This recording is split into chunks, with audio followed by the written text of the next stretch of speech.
जय हिंद प्यारे साथियों। कैसे हो आप सब? बिल्कुल मस्त होंगे।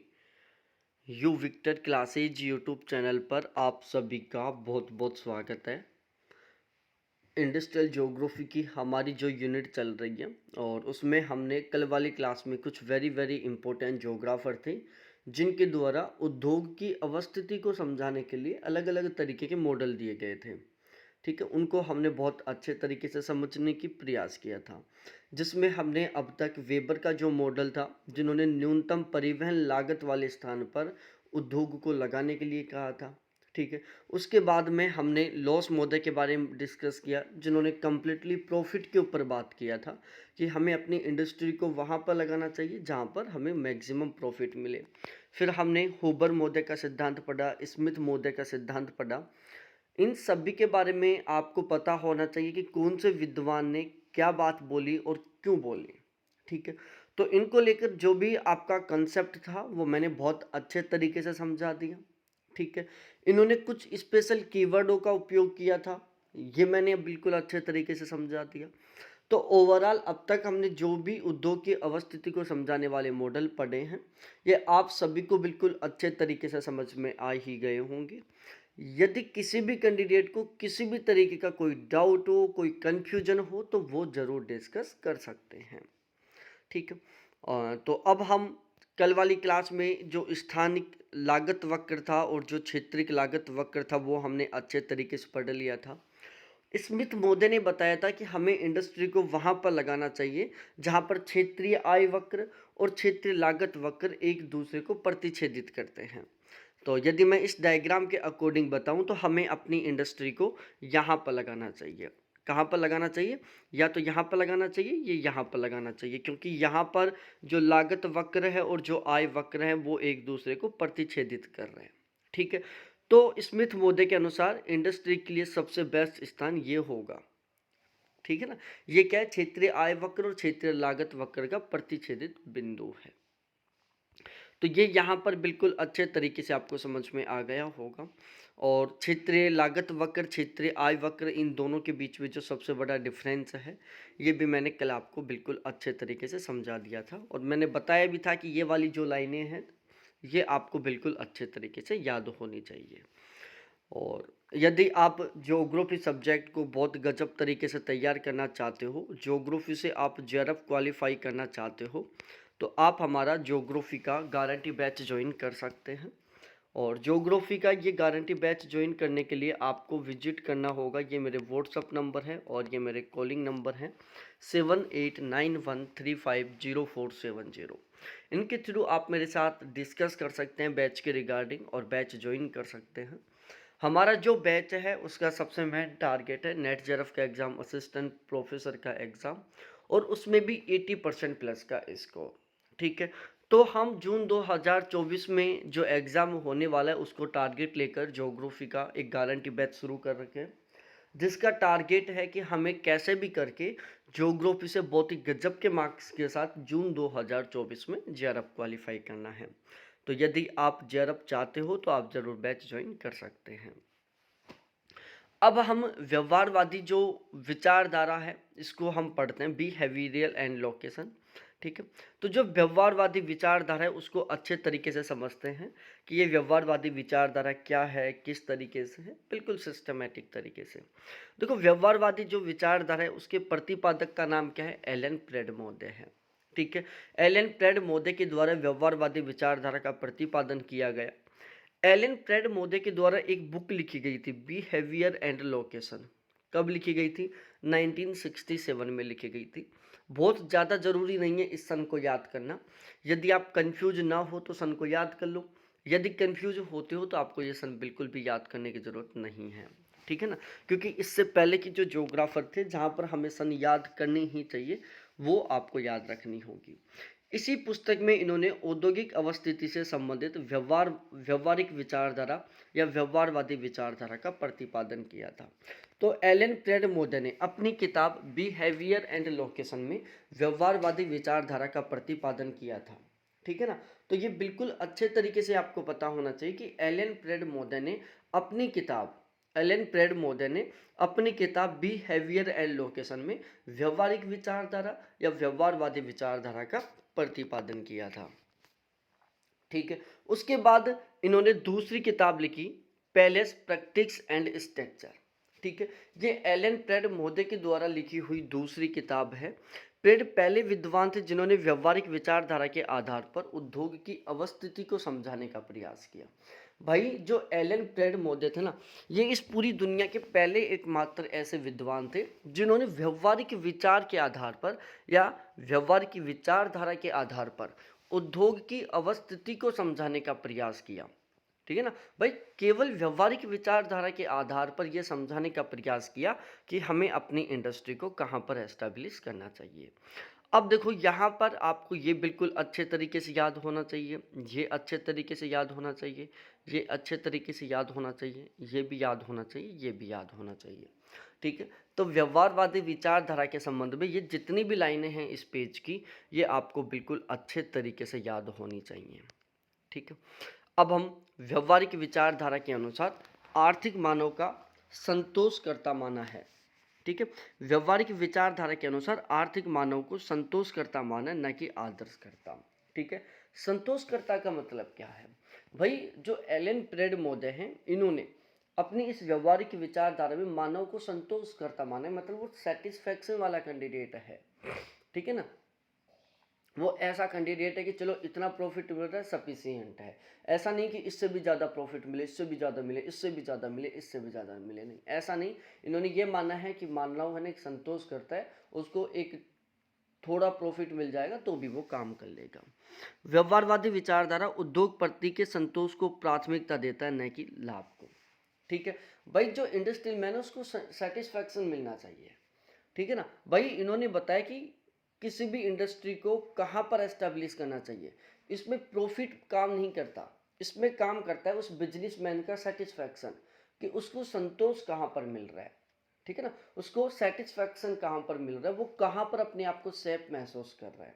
ठीक है ना, कई बार नहीं होता, हम कोई भी डिसीजन लेते हैं उसमें हमें बहुत ज़्यादा प्रॉफिट नहीं होता, लेकिन हमें अच्छा लगता है कि यार यहाँ पर कर लेंगे तो कहीं कोई दिक्कत नहीं होगी। प्रॉफिट थोड़ा कम हो रहा है लेकिन मस्त काम है, देखो यहाँ पर इन्वायरमेंट देखो, यहाँ के लोग कितने प्यारे हैं, यहाँ पर सारी सुविधाएं हैं, थोड़ा प्रॉफिट कम हो रहा है लेकिन कहीं किसी तरीके की झिक नहीं है। ठीक है ना, बहुत सारी बार हम इस चीज़ को प्रायोरिटी देते हैं, कोई भी काम करते हैं, जब जैसे कपड़ा लाने के लिए गए, थोड़ी सी रेट ज़्यादा महंगी मिल रही है तो हम उसमें भी देख लेते हैं कि यार थोड़ी सी प्राइस ज़्यादा है लेकिन कपड़ा मस्त है यार, ले लेते हैं, कोई दिक्कत नहीं है। ठीक है ना, तो वहाँ पर हमने क्या किया, सेटिस्फैक्शन किया। ठीक है ना, वहाँ पर हमने प्राइस के ऊपर नहीं देखा। ऐसे ही हम जब एक बिजनेसमैन होता है वो बिजनेस लगाता है या फिर कोई भी काम करता है तो उसमें इस चीज़ को देखता है वो, कि यार यहाँ पर थोड़ा प्रॉफिट कम हो रहा है लेकिन सारी चीज़ें मस्त हैं, घर के बिल्कुल पास में है, जब मन करे तब घर पर चले जाओ। ठीक है, और आसपास पूरी पूरी रिश्तेदारी है, जब मन करे तब रिश्तेदारी में चले जाओ। ठीक है, यहाँ पर बिजली भी आ रही है, ये भी आ रहा है, ये भी व्यवस्था है, ये भी व्यवस्था है, और मस्त तरीके से कहीं दिक्कत है नहीं, थोड़ा बहुत कम लाभ मिल रहा है यहाँ पर। यदि हम दूर जाके लगाएंगे तो वहाँ पर थोड़ा सा ज़्यादा प्रॉफिट मिल जाएगा, यहाँ पर थोड़ा सा कम प्रॉफिट मिल जाएगा, लेकिन घर के पास में है बिल्कुल। ठीक है ना, तो इसलिए यहाँ पर ही लगा लेंगे, थोड़ा सा कम प्रॉफिट में काम कर लेंगे, बहुत सारी बार ऐसा हम सोचते हैं। ठीक है ना, तो इन्होंने जो मानव का जो सेटिस्फैक्शन है, जो संतोष है ना, उसको सबसे प्राथमिकता दी है कि यदि मानव कहीं पर भी सेटिस्फाई है ना तो वो 100% वहाँ पर इंडस्ट्री लगा देगा, फिर चाहे उसको कम बेनिफिट ही क्यों ना मिले। ठीक है ना भाई, इन्होंने माना है कि इंडस्ट्री कहाँ पर लगेगी ये डिपेंड कर रहा है मानव के संतोष के ऊपर कि उसको कहाँ पर मिल रहा है। जहाँ पर मानव को ये मिल गया है ना कि यार ये बेस्ट जगह है, भाई फैक्ट्री वहीं पर लगेगी, इंडस्ट्री वहीं पर लगेगी, चाहे वहाँ पर उसको कम प्रॉफिट मिल रहा हो। प्रेड के अनुसार उद्योगपति विभिन्न कारकों के द्वारा मनोवैज्ञानिक दृष्टि से प्रभावित होकर उद्योग की स्थापना अपने विवेक से करता है। ठीक है, इन्होंने बताया कि भाई जो उद्योग कहाँ पर लगाना चाहिए, प्रेड मोदे ने बताया कि उद्योग कहाँ पर लगाना चाहिए, ये मानव अपने विवेक को काम लेकर सोचता है। ठीक है, बहुत सारे कारक हैं जिनसे वो प्रभावित तो होता है और फिर अपने दिमाग को लगाता है, अपने दिमाग से डिसीजन लेता है कि हमें अपनी इंडस्ट्री को कहाँ पर लगाना चाहिए। वो केवल प्रॉफिट के पीछे नहीं भागता, और ये बिल्कुल रियल बात है भाई, आप कोई भी बिजनेस करोगे ना तो केवल और केवल प्रॉफिट के पीछे नहीं भागोगे। हाँ, जब बहुत बड़े लेवल के बिजनेसमैन बन जाओगे, जब बहुत सारे लोग आपके काम कर रहे हैं, आपको तो केवल इन्वेस्टमेंट करना है, लोग ही संभालेंगे आपकी फैक्ट्री को, तो वहाँ पर प्रॉफिट का फैक्टर काम करने लग जाता है। लेकिन आप छोटे लेवल पर काम कर रहे हो, आप खुद अपने इंडस्ट्री को संभालने वाले हो, तो वहाँ पर केवल प्रॉफिट काम नहीं करता, वहाँ पर बहुत सारे अलग अलग फैक्टर काम करते हैं। और जब अलग अलग फैक्टर काम कर रहे हैं, प्रॉफिट मेनली रूप से काम नहीं कर रहा, तो फिर इंडस्ट्री को कहाँ पर लगाना चाहिए, ये डिपेंड करेगा किसके ऊपर, उस बिजनेसमैन के दिमाग के ऊपर। ठीक है, और वो वहीं पर लगाएगा जहां पर उसको सेटिस्फैक्शन मिलेगा, जहां पर उसको संतोष मिलेगा, जहां पर वो अपने आप को सेफ सुरक्षित महसूस करेगा। ठीक है, प्रेड मोदी ने अपने सिद्धांत को 3 तरह से स्पष्ट करने का प्रयास किया था। ठीक है, पहला, प्रेड ने एक आयु की रचना की। तो प्रेड मोदी ने एक आयु की रचना की और उस आयु की रचना के आधार पर इन्होंने क्या किया, उद्योग की अवस्थिति को समझाने का प्रयास किया। अब जैसे आपने देखा होगा, पंडित का एक अलग से पंचांग होता है, ठीक है ना, और उसको केवल वो पंडित ही समझ पाता है। बिल्कुल सेम सिचुएशन यहाँ पर है। यहाँ से एक बार क्वेश्चन बन चुका है, इस तरीके का डायग्राम बना दिया था उन्होंने और पूछ लिया था कि निम्न का किससे संबंध है। तो भाई आपको पता होना चाहिए कि यदि इस तरीके का डायग्राम बनेगा तो उसका संबंध किससे है, प्रेड मोदी से है। प्रेड ने अपने सिद्धांत की व्याख्या आदर्श वक्र रेखा के आधार पर किया है। ठीक है ना, प्रेड ने अपने सिद्धांत की व्याख्या आदर्श वक्र रेखा के आधार पर करते हुए समझाए। तो ये भी आपको बिल्कुल अच्छे तरीके से पता होना चाहिए कि प्रेड ने अपने सिद्धांत की व्याख्या आदर्श वक्र रेखा के आधार पर करते हुए समझाए। प्राप्त लाभ का चित्रण क्षेत्रीय विस्तार के रूप में करके लाभ स्थल और कारखानों के बीच में संबंध स्थापित किया है।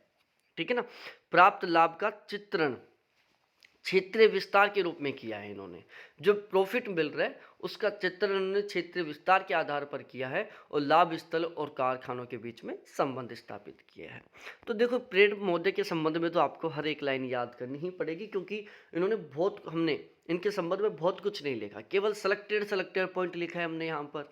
तो अब ये पॉइंट तो आपको ध्यान रखने ही रखने होंगे। तो यहाँ पर प्रेड मोदी के संबंध में हमने जो भी कुछ लिख रखा है वो सारा सब कुछ आपको याद करना है। ठीक है, तो इस तरीके से ये हमारे जो जितने भी मॉडल थे ये सारे के सारे कंप्लीट हो चुके हैं। ये आपको बिल्कुल अच्छे तरीके से समझ में आ गए होंगे। अब हम आगे डिस्कस करते हैं औद्योगिक क्षेत्र या औद्योगिक प्रदेशों के बारे में कि कौन कौन से औद्योगिक क्षेत्र हैं, कौन कौन से औद्योगिक प्रदेश हैं। इनको हम अच्छे तरीके से समझने का प्रयास करते हैं। ठीक है, तो चलो अब हम अपनी क्लास को यहाँ से शुरू करते हैं, यहाँ से हम समझते हैं। चलो, तो अब हम अपनी क्लास को आगे कंटिन्यू करते हैं और इनको हम समझते हैं। औद्योगिक क्षेत्र और औद्योगिक प्रदेश, इन दोनों के बारे में बताया। ठीक है ना भाई, हम क्या नहीं कह देते कि एक इंडस्ट्रियल वाला एरिया है, ठीक है, जिसको अक्सर रिको एरिया कहते हैं। हम क्या कहते हैं, रिको एरिया। इंडस्ट्रियल एरिया बोल दो चाहे रिको एरिया बोल दो कि ये रिको एरिया, यहाँ पर बहुत सारी फैक्ट्री लगी हुई हैं। और इंडस्ट्रियल रीजन, इन दोनों को अच्छे तरीके से समझते हैं।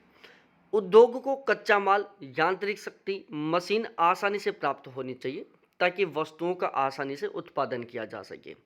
भाई जैसे हमें चलने के लिए, हमें जीवित रहने के लिए क्या क्या चाहिए, खाना चाहिए, पानी चाहिए और श्वसन के लिए सांस चाहिए या ऑक्सीजन चाहिए। ठीक है भाई, हमें जिंदा रहने के लिए, हमें अच्छे तरीके से रहने के लिए खाना चाहिए, पानी चाहिए और इसके लिए अलावा हमें ऑक्सीजन चाहिए। यदि ये हमें अच्छे तरीके से मिल रहा है तो हमारी कोई दिक्कत नहीं आएगी, हमारी लाइफ बिल्कुल अच्छे तरीके से चलती रहेगी। बिल्कुल ठीक उसी तरीके से यदि आप कोई फैक्ट्री लगा रहे हो तो उस फैक्ट्री को यदि कच्चा माल प्रॉपर वे में मिल रहा है, उसको यांत्रिक शक्ति का मतलब उसको एनर्जी, अब वो आप लाइट से भी दे सकते हो, वो आप कोयला से भी दे सकते हो, वो आप पेट्रोल से भी दे सकते हो। उसको यांत्रिक शक्ति मिलनी चाहिए और उसे जिन मशीनों की ज़रूरत है वो मशीनें मिलनी चाहिए। ठीक है, यदि यांत्रिक शक्ति में लेबर भी शामिल हो जाएगी, ध्यान रखना प्यारे साथियों, ठीक है, यांत्रिक शक्ति में लेबर भी शामिल हो जाएगी। तो यदि किसी फैक्ट्री को कच्चा माल, यांत्रिक शक्ति और मशीनें बिल्कुल आसानी से मिल रही है ना, तो वो जो फैक्ट्री है ना वो वस्तुओं का उत्पादन भी बिल्कुल आसानी से करेगी। उत्पादित वस्तुओं को बेचने के लिए उचित बाजार भी चाहिए। यदि किसी क्षेत्र में ये समस्त कारक आसानी से मिल जाते हैं तो उसको हम क्या कहते हैं, औद्योगिक क्षेत्र कहते हैं।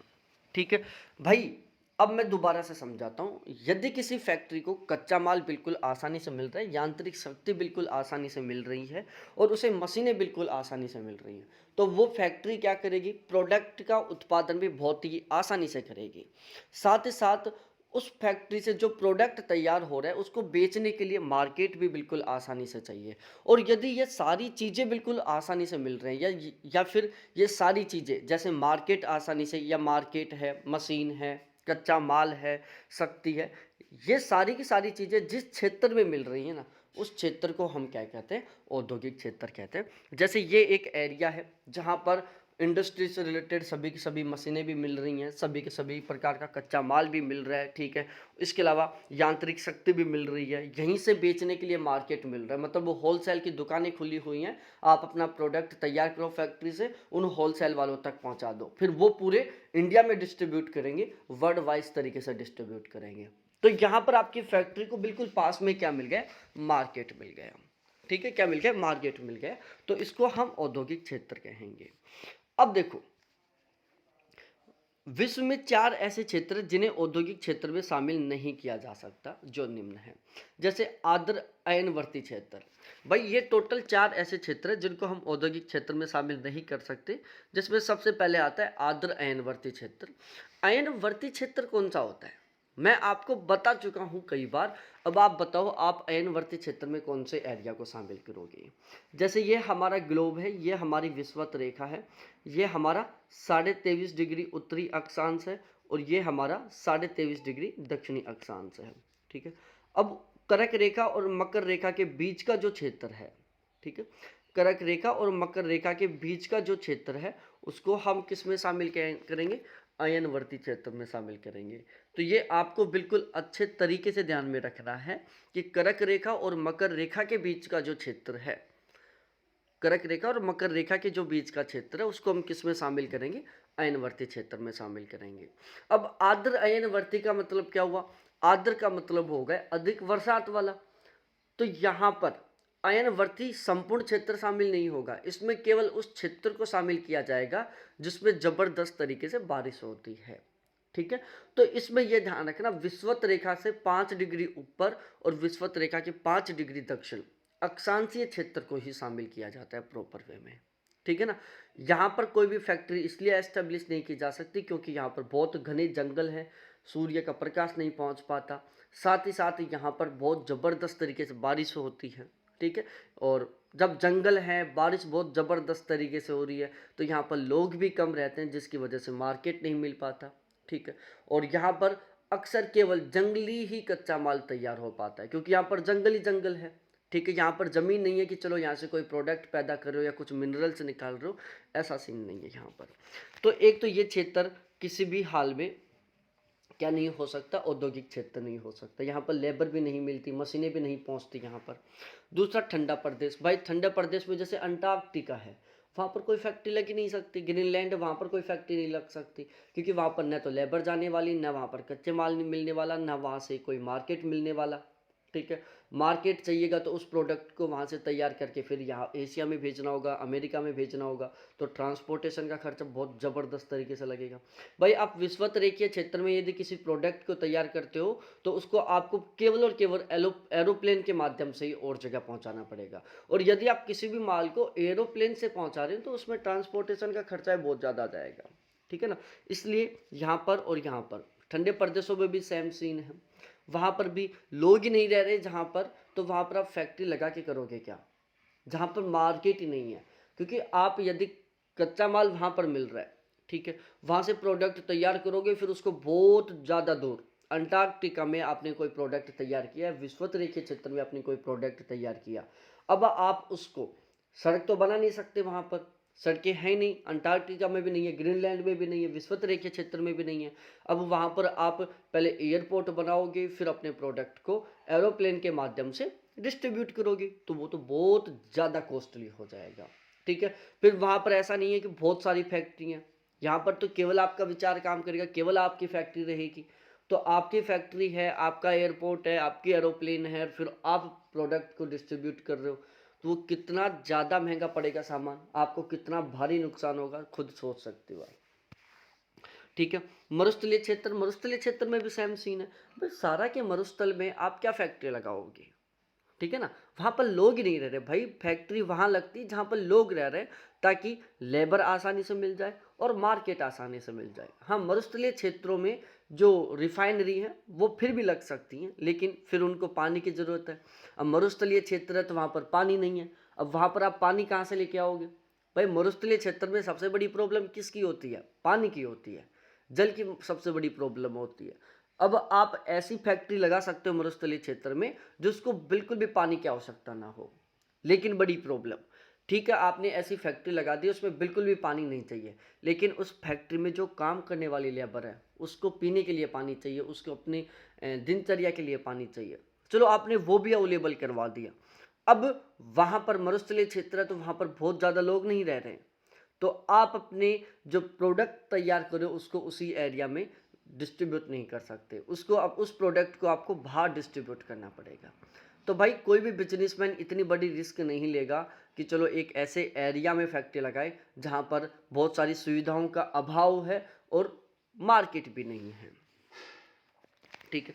विश्व के प्रमुख घास के मैदान जैसे स्टेपी हो गए, प्रेरी हो गए, डाउन्स हो गए, पंपास हो गए, ये शीतोष्ण कटिबंधीय घास के मैदान है, यहाँ पर भी फैक्ट्री नहीं लगती क्योंकि यहाँ पर इन्हीं से घास के मैदानों से बहुत अच्छा प्रॉफिट मिल रहा है। यहाँ पर घास ही घास के मैदान है, ठीक है, हर एक किसान चाह रहा है यहाँ पर घास के मैदान, तो यहाँ पर बिजनेस है, यहाँ पर इंडस्ट्री है, लेकिन वो क्या है, घास के जो बंडल हैं वो तैयार करना, ठीक है, घास की पैकिंग करने के बिजनेस है जो हर एक किसान अपने लेवल पर कर रखा है, ठीक है।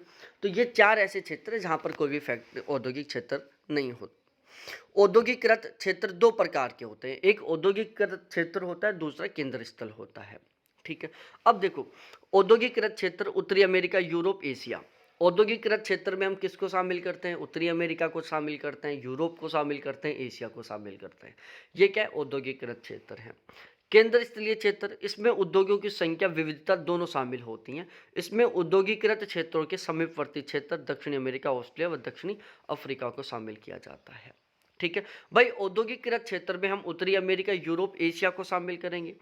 केंद्र स्थलीय क्षेत्र, इसमें उद्योगों की संख्या और विविधता, विविधता का मतलब होगा कहीं पर उद्योगों की संख्या ज़्यादा है, कहीं पर कम है, दोनों को शामिल किया जाता है। इसमें औद्योगिकृत क्षेत्रों की समीपवर्ती क्षेत्र, जो औद्योगिक क्षेत्र है उसका जो निकटवर्ती क्षेत्र है उसको शामिल किया जाता है। इसलिए दक्षिणी अमेरिका, ऑस्ट्रेलिया और दक्षिणी अफ्रीका को हम किस में शामिल करते हैं, केंद्र स्थलीय क्षेत्र में शामिल करते हैं। उद्योग क्षेत्रों को दो भागों में डिवाइड किया गया है, पहला गौण क्षेत्र हो गया, दूसरा प्रमुख क्षेत्र हो गया। प्रमुख क्षेत्र वो जो बहुत बड़े लेवल पर है, जिसको हर कोई जानता है इंडस्ट्री के मामले में। गौण क्षेत्र वो जहाँ पर छोटी छोटी फैक्ट्रियाँ लगी हुई हैं, ठीक है। अब हम थोड़ा आगे डिस्कस करते हैं प्रमुख औद्योगिकृत क्षेत्र के बारे में कि प्रमुख औद्योगिकृत क्षेत्र क्या है। इसमें विश्व के 95% उद्योग और 86% श्रमिक कार्य करते हैं। भाई जो प्रमुख औद्योगिकृत क्षेत्र वो क्षेत्र होते हैं जो बहुत बड़े लेवल पर काम करते हैं, जहाँ पर बहुत बड़ी बड़ी फैक्ट्रियाँ, जहाँ पर बहुत ज़्यादा संख्या में लोग काम कर रहे हैं, जहाँ पर बहुत सारी फैक्ट्रियाँ हैं, ठीक है। इस कंडीशन को हम प्रमुख औद्योगिकृत क्षेत्र में शामिल करते हैं। अब जो प्रमुख औद्योगिकृत क्षेत्र है इसमें विश्व के 95% उद्योग और 86% श्रमिकों को शामिल किया जाता है। भाई दुनिया के 86% जो इंडस्ट्री में काम करने वाले लोग हैं, भाई जितने भी लोग इंडस्ट्रियों में काम करते हैं उसका 86% जो लोग हैं ना वो कहाँ काम करते हैं, प्रमुख उद्योगों में काम करते हैं, ठीक है। और विश्व के 95% जो उद्योग है वो प्रमुख उद्योग वाले क्षेत्र में है। इसको चार प्रमुख प्रदेशों में विभाजित किया गया है, पूर्वी मध्य उत्तरी अमेरिका, पश्चिमी एवं मध्य यूरोप, यूरोपीय रूस एवं मध्य एशियाई क्षेत्र और दक्षिणी पूर्वी एशिया। ये चार प्रमुख क्या हैं, उप प्रदेश है प्रमुख औद्योगिक क्षेत्र के। अब ये मत याद रखो कि वहाँ पर विश्व का कितना % उद्योग है, कितने श्रमिक काम कर रहे हैं, दिमाग में खिचड़ी बन जाएगी, कभी क्वेश्चन भी नहीं बनता यहाँ से, ठीक है ना। तो आप ये ध्यान रख लो कि जो प्रमुख उद्योग क्षेत्र है, जो प्रमुख औद्योगिक क्षेत्र है उसके चार प्रमुख ये क्या हैं, उप प्रदेश हैं। उसी तरीके से गौण औद्योगिक क्षेत्र, इसके टोटल 11 क्षेत्र हैं, ठीक है। तो गौण औद्योगिकृत क्षेत्र है जो विश्व में 12 गौण क्षेत्रों में विस्तृत है, 12 गौण क्षेत्रों में फैला हुआ है। अब ये 12 याद करो तो कर लेना, चाहो तो छोड़ भी देना। अब हम थोड़ा यहाँ से डिस्कस करते हैं, वेरी वेरी इंपॉर्टेंट है। अधिक औद्योगिक विकास के क्षेत्र को शक्ति पेटी कहते हैं। अधिक औद्योगिक विकास के क्षेत्र को हम क्या कहते हैं? शक्ति पेटी कहते हैं, कि जहां पर उद्योगों का बहुत जबरदस्त तरीके से विकास हो रहा है, जहां पर उद्योग एस्टेब्लिश हो रहा है। मतलब एक ऐसा क्षेत्र जहां पर हर एक बिजनेसमैन अपना बिजनेस डालना चाहता है, हर एक बिजनेसमैन अपनी फैक्ट्री डालना चाहता है। एक ऐसा क्षेत्र जहां पर हर कोई व्यक्ति इंडस्ट्री डालना चाहता है, जहां पर हर व्यक्ति अपना एक उद्योग लगाना चाहता है। इतनी अनुकूल दशाएं हैं वहां पर, तो उस क्षेत्र को हम क्या कहेंगे? शक्ति पट्टी कहेंगे। ठीक है, तो अधिक औद्योगिक विकास वाला एक ऐसा क्षेत्र जहां पर उद्योगों का बहुत जबरदस्त तरीके से विकास हो रहा है, जहां की दशाएं बिल्कुल उद्योगों के अनुकूल हैं, तो उस क्षेत्र को हम शक्ति पट्टी कहते हैं। यह पट्टी मिसिसिपी से यूराल तक फैली हुई है। ठीक है, अमेरिका का जो मिसिसिपी क्षेत्र है वहां से लेकर यूराल तक का जो क्षेत्र है, उसमें कौन सी पट्टी फैली हुई है? शक्ति पट्टी फैली हुई है। इस पट्टी में मुख्य रूप से लोहा इस्पात मशीनरी, वाहन, जहाजरानी, रसायन, इनका प्रोडक्शन किया जाता है। विश्व के अधिकांश उद्योग कोयला क्षेत्र में विकसित हुए, क्योंकि कोयला शक्ति का आधार है। भाई ज़्यादातर फैक्ट्रियों को या इंडस्ट्रियों को उस एरिया में लगाया जाता है जहां पर कोयला बिल्कुल आसानी से मिल जाए, क्योंकि कोयले को शक्ति के रूप में काम लिया जाता है, एनर्जी के रूप में काम लिया जाता है। औद्योगिक विकास बंदरगाह उन्मुखी होते हैं। ठीक है भाई, जो उद्योग है ना वो वहां पर लगाए जाते हैं जहां पर जल परिवहन की सुविधा आसानी से मिल जाए। क्योंकि देखो मैंने कल वाली क्लास में भी पढ़ाया था, देखो एरोप्लेन या जो वायु का जो माध्यम है या वायु जो परिवहन है वो सबसे ज़्यादा महंगा होता है। वो प्रोडक्ट को बिल्कुल आसानी से पहुंचा सकता है, लेकिन उसका जो चार्ज वो बहुत ज़्यादा होता है। तो जो वायु परिवहन वो सबसे महंगा होता है, फिर उसकी तुलना में सस्ता होता है सड़क परिवहन, फिर उसकी तुलना में सस्ता होता है रेल परिवहन, और जो जल परिवहन है वो बिल्कुल सबसे सस्ता होता है। तो जो बहुत बड़े लेवल पर फैक्ट्रियां होती हैं वो बंदरगाहों के निकट स्थापित की जाती हैं, ताकि ट्रांसपोर्टेशन करने में दिक्कत नहीं आए और बिल्कुल सस्ती दर में क्या हो जाए? ट्रांसपोर्टेशन हो जाए, जल परिवहन के माध्यम से या जहाज़ों के माध्यम से। ठीक है, क्योंकि जल परिवहन परिवहन का सबसे सस्ता माध्यम है। विकसित औद्योगिक प्रदेशों में अनुप्रस्थ, लंबवत, कणवत तीनों में अंतर संबंध होता है। ठीक है, जो औद्योगिक प्रदेश है, जो विकसित औद्योगिक प्रदेश है, वहां पर अनुप्रस्थ, लंबवत और कणवत तीनों में संबंध होता है। विश्व की 10% जनसंख्या विनिर्माण में सक्रिय है। विनिर्माण का मतलब होगा मैन्युफैक्चर करना। मैन्युफैक्चर का मतलब है जैसे बाइक है, बाइक के पार्ट्स अलग अलग जगह से बन रहे हैं, लेकिन एक कारखाना खोल दिया जहां पर बाइक के जितने भी अलग अलग पार्ट्स हैं उनको जोड़कर एक बाइक बनाई जा रही है। तो ये कारखाना क्या काम कर रहा है? मैन्युफैक्चर करने का काम कर रहा है। वो प्रोडक्ट बना नहीं रहा, वो अलग अलग जगह से जो बने हुए प्रोडक्ट है उनको जोड़कर एक नया पदार्थ बना रहा है। पदार्थ भी नहीं कह सकते यार, बाइक को पदार्थ थोड़ी ना कहेंगे, एक नया प्रोडक्ट बना रहा है। जैसे टायर कहीं और बन रहा है, एमआरएफ में टायर बन रहा है, इंजन कहीं और बना, उसका जो चेसिस है वो कहीं और बना। ठीक है, और फिर इन सभी को खरीदा, अपने गोदाम में लाया और वहाँ पर उन सभी को सेट किया। टायर को जहाँ सेट करना था वहाँ किया, इंजन को जहाँ सेट करना था वहाँ किया, चेसिस को जहाँ सेट करना था वहाँ किया, और एक गाड़ी बना दिया तुरंत। अब वो गाड़ी क्या कर रही है? प्रोडक्ट बना नहीं रही वो, ठीक है, वो मैन्युफैक्चर कर रही है, सामानों को क्या कर रही है? अपने अपने जगह पर सेट करके एक नया ही प्रोडक्ट तैयार कर रही है। ठीक है, कोयला आधारित उद्योग। अब देखो कोयला आधारित उद्योगों में हम लोहा इस्पात को, कांच को, चीनी को, बर्तन को, रसायन को और एल्यूमिनियम उद्योग को मानेंगे। ठीक है ना भाई, लोहा इस्पात उद्योग हो गया, कांच उद्योग हो गया, चीनी उद्योग हो गया, बर्तन उद्योग हो गया, ठीक है, रसायन उद्योग हो गया, एल्यूमिनियम उद्योग हो गया। ये मुख्य रूप से किसके ऊपर डिपेंड करते हैं? कोयला पर डिपेंड करते हैं। भाई इन फैक्ट्रियों को वहां पर लगाया जाता है जहां पर कच्चा माल भी आसानी से मिल जाए और कोयला भी आसानी से मिल जाए, क्योंकि ये वो उद्योग हैं जो किसके ऊपर निर्भर कर रहे हैं? शक्ति के ऊपर निर्भर कर रहे हैं। इनमें कोयले की बहुत ज़्यादा आवश्यकता होती है, इनमें शक्ति की बहुत ज़्यादा आवश्यकता होती है। ठीक है, तो ये सभी के सभी जो उद्योग है वो कैसे हैं? कोयला आधारित उद्योग हैं। कच्चे माल आधारित उद्योग, खाद्य वस्तु, ठीक है, कच्चे माल पर वो उद्योग जो कच्चे माल पर डिपेंड है, जो कच्चे माल के ऊपर निर्भर है।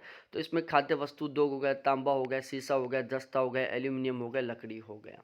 तो ये सभी के सभी वो उद्योग है जो किसके ऊपर निर्भर हैं प्यारे साथियों? कच्चे माल के ऊपर निर्भर हैं। अब हम थोड़ा आगे डिस्कस करते हैं। औद्योगिक प्रदेशों का सीमांकन कई मापकों के आधार पर किया गया है, जैसे कारखानों की संख्या हो गई, कारखानों में नियुक्त श्रमिक हो गई, ऊर्जा खपत हो गई, कच्चे माल की खपत हो गई, उत्पादित माल का मूल्य हो गया, श्रम लागत हो गया, विनियोजित पूंजी हो गई। ठीक है ना। तो औद्योगिक प्रदेशों का सीमांकन कई अलग अलग मापकों के आधार पर किया जाता है। तो वो ये प्रमुख मापक हैं जो आपके सामने हैं। ठीक है। औद्योगिक प्रदेशों के सीमांकन की विधियां। अब देखो प्यारे साथियों, ये आपको बिल्कुल अच्छे तरीके से पता होना चाहिए कि औद्योगिक सीमांकन की जो विधियां कौन कौन सी हैं। देखो, औद्योगिक सीमांकन की विधियों को दो भागों में डिवाइड किया। पहला, एक कारक आधारित विधि, दूसरा बहुकारक आधारित विधि। एक कारक आधारित विधियां वो विधियां हैं, इसमें उन उद्योगों का सीमांकन किया गया है जो मुख्य रूप से एक कारक के द्वारा प्रभावित होते हैं। वो उद्योग जो केवल एक कारक के द्वारा प्रभावित होते हैं उनको हम क्या कहते हैं? एक कारक उद्योग कहते हैं। ठीक है। तो अब इन उद्योगों का सीमांकन करने वाली जो विधियां हैं उनको हम क्या कहेंगे? एक कारक आधारित विधियां कहेंगे। वो उद्योग जो बहुत सारे कारकों के द्वारा प्रभावित होते हैं। ठीक है। तो उन उद्योगों का सीमांकन करने वाली विधियों को हम क्या कहेंगे? बहुकारक सीमांकन कहेंगे। ठीक है। तो एक कारक सीमांकन क्या है, बहुकारक सीमांकन क्या है, ये आपको समझ में आ गया होगा। तो उद्योगों के सीमांकन करने वाली एक कारक विधियों में स्टैंडर्ड गियर विधि हो गई, अल्फ्रेड जे राइट हो गए, हेलेन हो गए, स्ट्रोंग हो गए, हॉटसन हो गया। ये पांच वो विद्वान हैं जिन्होंने औद्योगिक प्रदेशों के सीमांकन करने के लिए एक कारक आधारित विधियों का समर्थन किया था। ठीक है। उसके बाद क्लोरेंस एफ जोन्स हो गए, थॉमसन हो गए, गॉर्वर हो गए, बाडी एवं निक्सन हो गए। ये चार वो विद्वान हैं जिन्होंने औद्योगिक प्रदेशों का सीमांकन करने के लिए बहुकारक आधारित विधि का समर्थन किया था। ठीक है। तो ये आपको थोड़ा ध्यान रखना है, यहाँ से अब क्वेश्चन बन सकता है क्योंकि आजकल पेपर थोड़ा डीपली बनने लग गए हैं। तो इसको तो थोड़ा ध्यान से याद ही कर लेना ताकि आपको कहीं पर कोई दिक्कत ना आए। ठीक है ना भाई। अब हम पढ़ते हैं थोड़ा सा आगे चलकर प्रमुख औद्योगिक प्रदेशों के बारे में। ठीक है ना। बहुत ज़्यादा महत्वपूर्ण है, यहाँ से क्वेश्चन बनने का पूरा पूरा चांस है।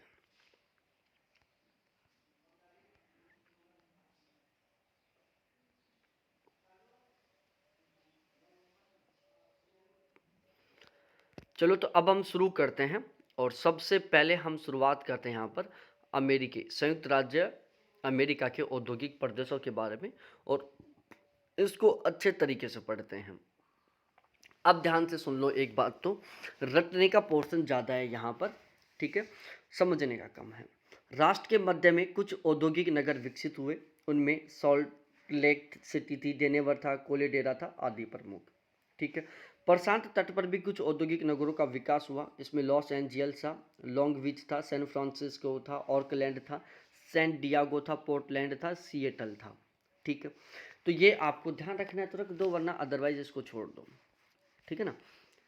हाँ, ये ध्यान रखना भाई लोगों, ये जो शहर है ना, ये जो शहर हैं, ये कौन से शहर? ये औद्योगिक शहर हैं। ठीक है। ये कहाँ पर है? संयुक्त राज्य अमेरिका औद्योगिक प्रदेश में है। ठीक है ना। तो सॉल्ट लेक सिटी है, डेनेवर है, कोलेडेरा है। ठीक है। इसके अलावा लॉस एंजिल्स है, लॉन्ग बीच है, सैन फ्रांसिस्को है, ऑर्कलैंड है, सैन डियागो है, पोर्टलैंड है, सिएटल है। ये वो इंडस्ट्री है जो कहाँ पर स्थापित है? अमेरिका में है। ठीक है। ये औद्योगिक शहर कहाँ पर है? अमेरिका में है। अब हम एक एक करके इनको पढ़ते हैं। सबसे पहले न्यू इंग्लैंड के बारे में डिस्कस करते हैं। संयुक्त राज्य अमेरिका में सबसे पहले औद्योगिक विकास इसी क्षेत्र में हुआ था। भाई, अमेरिका में सबसे पहले इंडस्ट्री का विकास कहाँ पर हुआ था? न्यू इंग्लैंड वाले क्षेत्र में हुआ था। वर्तमान समय में देश व अन्य भागों में औद्योगिक विकास हो जाने से इस क्षेत्र को पर्याप्त मात्रा में कच्चा माल नहीं मिल पा रहा, अतः स्थानीय रूप से उपलब्ध कच्चे माल पर अधिकांश उद्योग आधारित हैं। भाई, अमेरिका का सबसे पहला औद्योगिक प्रदेश कौन सा था? न्यू इंग्लैंड था। ठीक है ना। अमेरिका का सबसे पहला औद्योगिक प्रदेश कौन सा था? न्यू इंग्लैंड था। अमेरिका में सबसे पहले औद्योगिक विकास कहाँ पर हुआ था? न्यू इंग्लैंड में हुआ था। ठीक है। समयानुसार धीरे धीरे और भी अनेक छोटे छोटे औद्योगिक प्रदेश बनते गए, जिसकी वजह से इस क्षेत्र को क्या प्रॉपर वे में कच्चा माल मिलना बंद हो गया। ठीक है। अब यहाँ पर केवल वही उद्योग एस्टेब्लिश है जो स्थानीय कच्चे माल के ऊपर निर्भर है। ठीक है ना। जहाँ को जिन उद्योगों को वहाँ से ही कच्चा माल मिल रहा है। ठीक है ना। तो ये पॉइंट आपको ध्यान में रखना है। अमेरिका में औद्योगिक विकास की शुरुआत कहाँ से हुई थी? न्यू इंग्लैंड से हुई थी। लेकिन पर्याप्त मात्रा में कच्चा माल न मिल पाने के कारण अब ये औद्योगिक प्रदेश बहुत ज़्यादा विकसित नहीं है।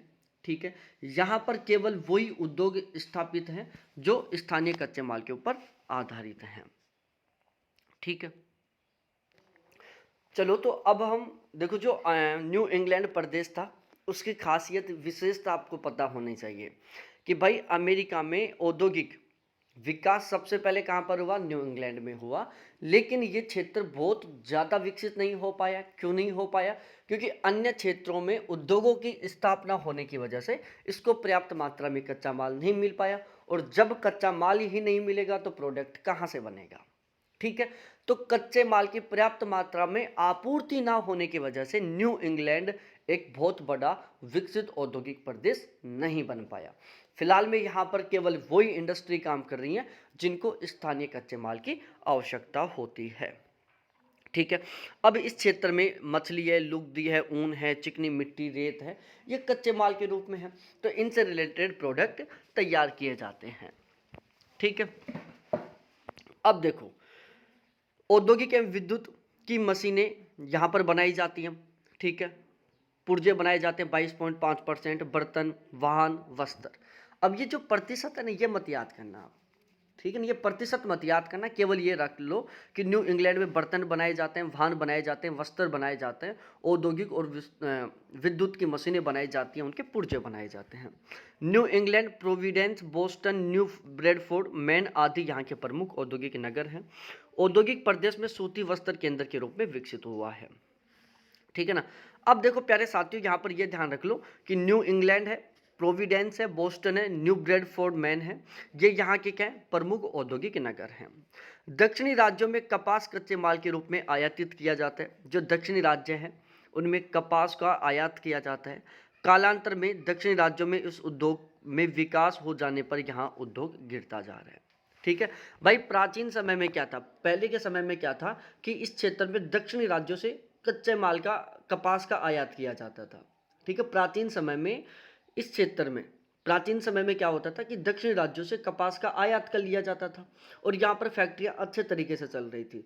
लेकिन हुआ क्या कि अब फैक्ट्रियाँ दक्षिणी राज्यों में एस्टेब्लिश हो गई हैं। अब जो फैक्ट्रियाँ थी वो दक्षिणी राज्यों में स्थापित हो गई, कच्चे माल वाले क्षेत्र में स्थापित हो गई। तो अब यहाँ का जो औद्योगिक प्रदेश था, जो कच्चे माल कपास के ऊपर आधारित था, वो क्या हो गया? गिर गया। ठीक है, अब हम थोड़ा आगे डिस्कस करते हैं मध्य न्यूयॉर्क प्रदेश के बारे में। इसी को मोहक नदी घाटी का क्षेत्र भी कहते हैं। जो मध्य न्यूयॉर्क प्रदेश है इसको मोहक नदी घाटी का क्षेत्र भी कहते हैं। बेफेलो इस प्रदेश का सबसे अधिक विकसित केंद्र है। विद्युत वस्तुओं व मशीनों का यहाँ पर निर्माण किया जाता है। यूटिका औद्योगिक क्षेत्र में वस्त्र महत्वपूर्ण उद्योग है। बेफेलो यहाँ का इस्पात उत्पादन का कारखाना है। अब जो मध्य न्यूयॉर्क प्रदेश है ना, मध्य न्यूयॉर्क प्रदेश को मोहक नदी घाटी क्षेत्र भी कहते हैं। पहला पॉइंट, मध्य न्यूयॉर्क प्रदेश को मोहक नदी घाटी क्षेत्र भी कहते हैं। बेफेलो इस प्रदेश का सबसे विकसित औद्योगिक केंद्र है। बेफेलो में विद्युत वस्तुएं व विद्युत मशीनों का निर्माण किया जाता है। यूटिका औद्योगिक क्षेत्र में वस्तुओं का निर्माण किया जाता है। बेफेलो यहाँ का इस्पात उत्पादन के लिए प्रसिद्ध है। मध्य अटलांटिक प्रदेश के बारे में डिस्कस करें। मध्य अटलांटिक प्रदेश भी इस क्षेत्र को 3 राज्य औद्योगिक प्रदेश कहते हैं। 3 राज्य औद्योगिक प्रदेश कहते हैं। ठीक है ना, तो मध्य अटलांटिक प्रदेश को हम क्या कहते हैं? 3 राज्य औद्योगिक पेटी कहते हैं। न्यूयॉर्क है, पेंसिल्वेनिया है, न्यू जर्सी इसी के अंदर आते हैं। प्राथमिक इस्पात उद्योग, जहाज निर्माण आदि फिलाडेल्फिया, न्यू जर्सी और न्यूयॉर्क में स्थित हैं। ठीक है ना, तो अब देखो प्यारे साथियों, जो मध्य अटलांटिक प्रदेश है इसको हम 3 राज्य औद्योगिक पेटी कहते हैं। मध्य न्यूयॉर्क प्रदेश को हम मोहक नदी घाटी क्षेत्र कहते हैं। ठीक है, जो मोहक नदी घाटी क्षेत्र है इसमें बफेलो है जो इस्पात उत्पादन के लिए, विद्युत वस्तु वह मशीनों के उत्पादन के लिए प्रसिद्ध है। यूटिका है जो वस्त्र उत्पादन के लिए प्रसिद्ध है। अब इनको आपको ध्यान में रखना है। यहाँ पर अक्सर क्वेश्चन क्रॉस मैचिंग का बनता है। जैसे यहाँ पर लिख देगा बेफेलो, लिख देगा यहाँ पर बेफेलो, लिख देगा यहाँ पर यूटिका, लिख देगा यहाँ पर न्यू जर्सी लिख देगा।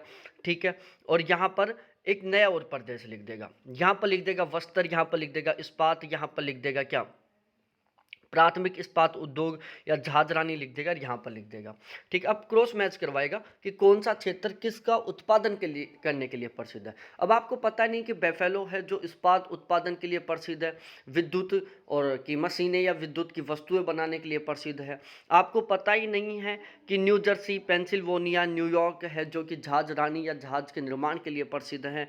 ठीक है, या प्राथमिक इस्पात के उत्पादन के लिए प्रसिद्ध है। तो आप क्वेश्चन को ठीक कहाँ से करोगे, गलती करोगे आप।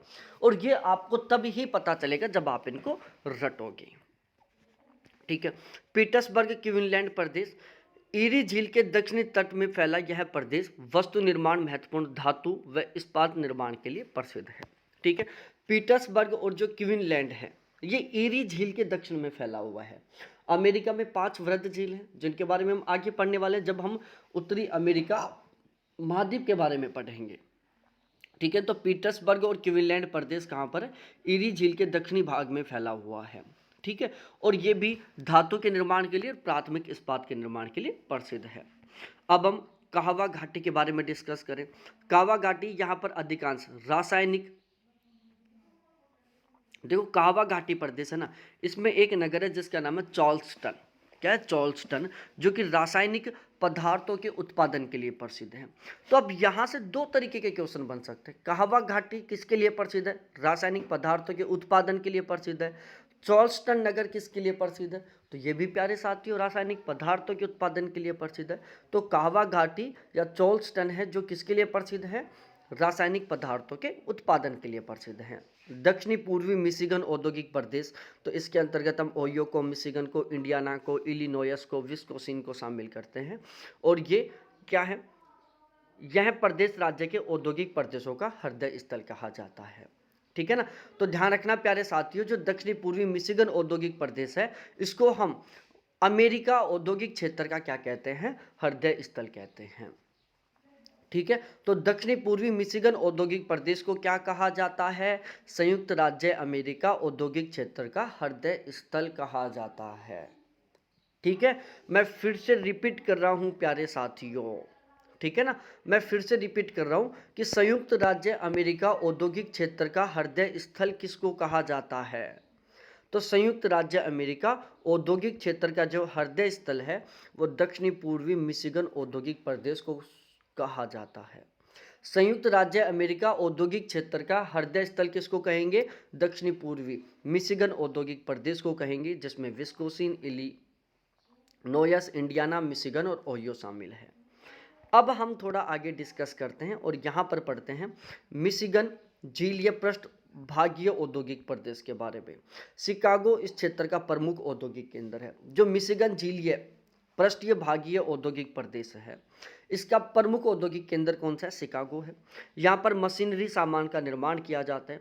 शिकागो व्यापार की दृष्टि से भी बहुत ज़्यादा फेमस है। अब मैं क्रॉस क्वेश्चन पुट अप करता हूँ यहाँ पर, जो शिकागो है ना वो किसके उत्पादन के लिए प्रसिद्ध है, भाई दुनिया की सबसे बड़ी जो मांस की मंडी है ना वो कहाँ पर है, शिकागो में है। दुनिया की सबसे बड़ी मांस मंडी शिकागो में है। ठीक है, यहाँ पर सबसे महत्वपूर्ण कारक मिशिगन झील से यातायात की सुविधा है। यह मशीनरी उत्पादन केंद्र है। द्वितीय महायुद्ध के पूर्व यहाँ पर कृषि संबंधित मशीनों का निर्माण बहुत ज़्यादा होता था। ध्यान रखना, कृषि मशीनों का निर्माण करने के लिए शिकागो बहुत ज़्यादा फेमस है। जो अकपतन जिसका अब पतन हो चुका है। द्वितीय महायुद्ध के पूर्व शिकागो मांस व बेकरी में प्रथम उत्पादक था। ठीक है ना, दूसरे विश्व युद्ध से पहले जो शिकागो था वो बेकरी के सामान के लिए, मांस के सामान के लिए, साथ ही साथ कृषि के यंत्रों के निर्माण के लिए पूरी दुनिया में फेमस था। ठीक है, दूसरे विश्व युद्ध के पश्चात इसका स्थान Saint Louis, Kansas City, Omaha, Saint Paul नगरों ने ले लिया। शिकागो स्थित एवं यातायात की सुविधा के कारण अत्यधिक उन्नति कर पाया। ठीक है, अब यहाँ पर मैं देखो आपको कुछ पॉइंट है जिनको मैं अच्छे तरीके से रटवाता हूँ। मैंने अभी एक के बारे में बताया था कि कच्चे माल के पर्याप्त आपूर्ति की वजह से वो बहुत ज़्यादा विकसित नहीं हो पाया। अभी हमने एक औद्योगिक क्षेत्र के बारे में पढ़ा था जो कच्चे माल की पर्याप्त आपूर्ति ना हो पाने की वजह से बहुत ज़्यादा विकसित नहीं हो पाया। बिल्कुल ठीक इसी तरीके से जो मिशिगन झीलीय पृष्ठीय औद्योगिक भाग है, जो मिशिगन झीलीय पृष्ठ भागीय औद्योगिक प्रदेश है, ये किस वजह से तो विकसित हुआ और ये किस वजह से अब गिर रहा है, ये दोनों हम इसके कारण समझते हैं। देखो प्यारे साथियों, जलीय यातायात की सुविधा बहुत अच्छे तरीके से मिलने के कारण, जलीय यातायात की सुविधा जलीय यातायात की सुविधा बहुत अच्छे तरीके से मिलने के कारण जो मिशिगन झीलीय पृष्ठ भागीय औद्योगिक प्रदेश है वो बहुत अच्छे तरीके से अपना विकास कर पाया। ठीक है, तो मिशिगन झीलीय पृष्ठ भागीय औद्योगिक प्रदेश है वो अपना बहुत जबरदस्त तरीके से विकास क्यों कर पाया था। एक तो इसकी स्थिति, क्योंकि ये कहाँ पर है, झील के निकटवर्ती क्षेत्र में स्थित था, जिसकी वजह से इसको क्या था, बहुत ही आसानी से जल परिवहन मिल गया। ठीक है, और जल परिवहन क्या होता है, सबसे सस्ता होता है। तो इसके विकास का प्रमुख कारण क्या है, इसकी स्थिति है और यातायात की सुविधा है। ठीक है, अब ये जो मिशिगन झीलीय पृष्ठ भागीय औद्योगिक प्रदेश है ना, यहाँ का प्रमुख केंद्र कौन सा, शिकागो है। क्या है, प्रमुख केंद्र इसका शिकागो है। शिकागो है ना, जो मशीनरी के सामान को उत्पादित करने के लिए फेमस है। ठीक है, शिकागो व्यापार की दृष्टि से एक बहुत ही प्रमुख मंडी है। ठीक है, शिकागो अपना बहुत जबरदस्त तरीके से विकास क्यों कर पाया, शिकागो औद्योगिक क्षेत्र में इतना ज़्यादा विकसित क्यों हो पाया, उसके पीछे सबसे बड़ा कारण था इसको जल परिवहन की सुविधा मिल गई मिशिगन झील के द्वारा।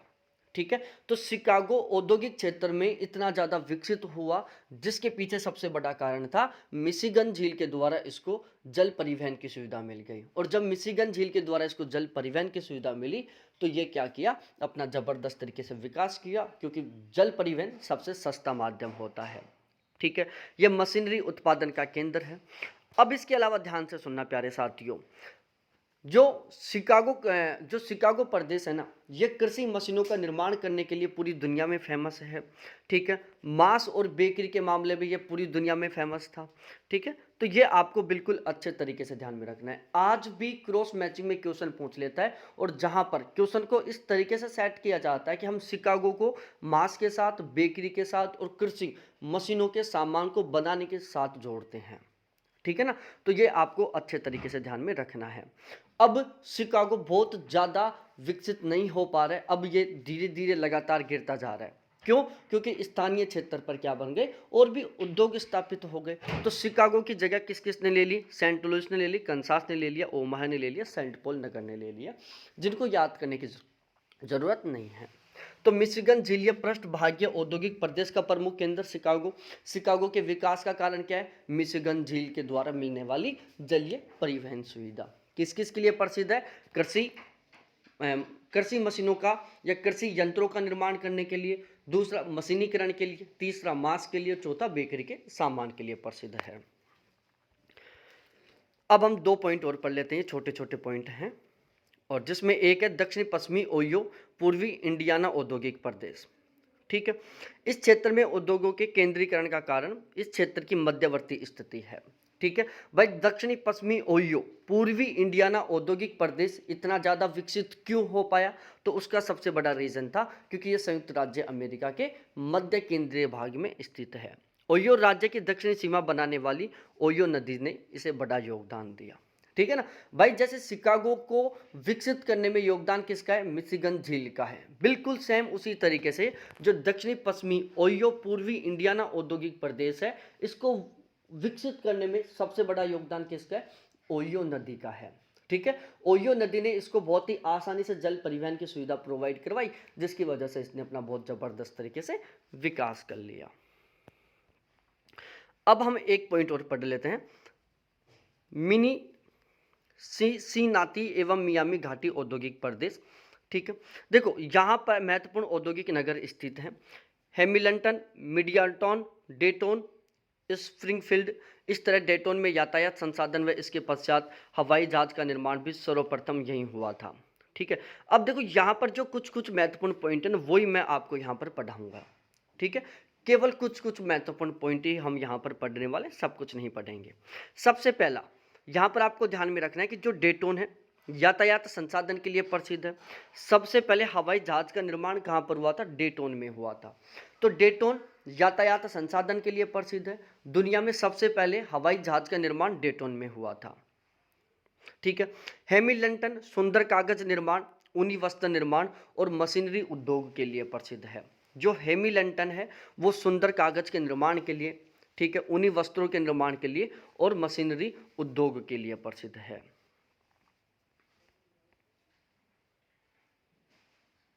ठीक है, तो 2 पॉइंट ये ध्यान रखो, डेटोन किसके लिए प्रसिद्ध है? सबसे पहले हवाई जहाज का निर्माण यहाँ पर हुआ, यातायात संसाधन के लिए प्रसिद्ध है। हेमिल्टन है जो सुंदर कागज के निर्माण के लिए प्रसिद्ध है, ऊनी वस्त्र निर्माण के लिए प्रसिद्ध है और मशीनरी उद्योग के लिए प्रसिद्ध है। ठीक है, और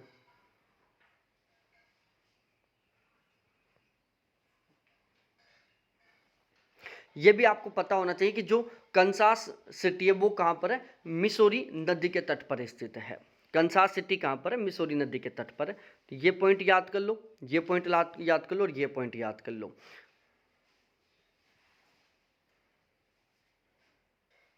बस इतना ध्यान रख लो, बाकी इसमें आपको और ज़्यादा ध्यान नहीं रखना। अब दक्षिणी संयुक्त राज्य अमेरिका की जो औद्योगिक प्रदेश हैं, ठीक है, तो इनको हम पढ़ेंगे कल वाली क्लास में बिल्कुल सिस्टमेटिक तरीके से। तो यहाँ तक का आपको बिल्कुल अच्छे तरीके से समझ में आ गया होगा, कोई भी डाउट नहीं बचा होगा। कोई डाउट है, कोई कन्फ्यूजन है तो वो आप मेरे साथ ज़रूर डिस्कस कर सकते हैं। फिर मिलते हैं पूरे मोटिवेशन, पूरे डेडिकेशन के साथ कल वाली क्लास में, और ये जो बचा हुआ है इसको अच्छे तरीके से हम कंप्लीट करते हैं। तो बहुत बहुत धन्यवाद आप सभी को देखने के लिए। थैंक्स बाय मेरे प्यारे साथियों।